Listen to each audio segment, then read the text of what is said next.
Okay, Bob, who says you can't teach old dogs new tricks, huh? 90 years old, and look at how young you look here. Now, your initial swing earlier this week, that was on the left-hand side in the blue shirt. You'll notice that we had a lot of sway off the ball to start with, trying to get extension, and that really kind of moved you laterally. And in doing so, if I just put a spot on your head here, you'll notice that everything kind of shifted over, and more importantly is you see how much you've kind of moved to the outside of the post of your right leg. You kind of swayed outwards, so there wasn't any pivot. It was kind of a lateral slide. And let me just kind of demonstrate what I'm talking about here. Here's a line coming up from the outside of your ankle, and you notice how much the hip is bumped to the outside of that, and there's not a lot of turn. You can see that as a result of where your knee is in relationship to your hip going back. Now we worked on feeling like we got a little bit more of a setup feeling of being a little more on your left side. I want your left shoulder to feel like it goes down, and to encourage a better pivot, and your right hip to go back. And all we're trying to do is center yourself and rotate a little bit more in a barrel, more of a body pivot, hips and shoulders. You'll see the difference at the top of your swing.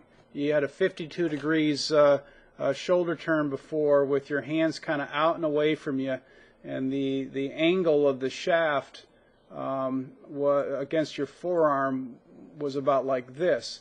Now, as a result of you pivoting in, you notice how your leg kind of leans a little bit more towards the target side. It didn't sway away. That allowed your hips to turn. That allowed your knee to kick in naturally. There's the outside of your left hip right there. And all these things happen as a result of you just focusing on left shoulder under, right hip back.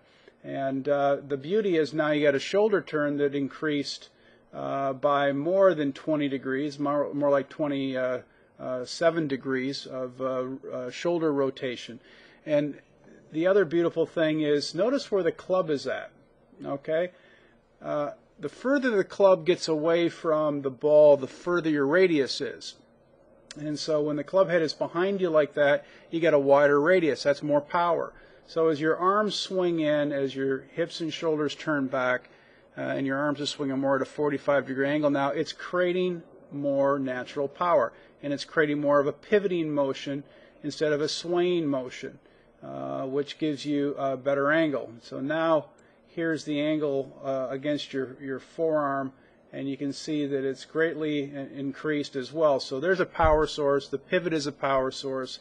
The radius of the club behind you, those are three accumulated power sources that now when you start your downswing, you don't have to think about anything. Just let it unwind. And that's what's really starting to happen, is you're allowing your pivot now to be the power source, and the unwind just really takes you through into a good balanced finish, where before you had to try to make things happen with your hands and arms rolling over, and just didn't have that pop in the ball that you're starting to get right now. So compliments, my man. I'm impressed, and I love being able to help a 90-year-old play better golf. There's nothing more joyful to me. And until next time, happy golfing.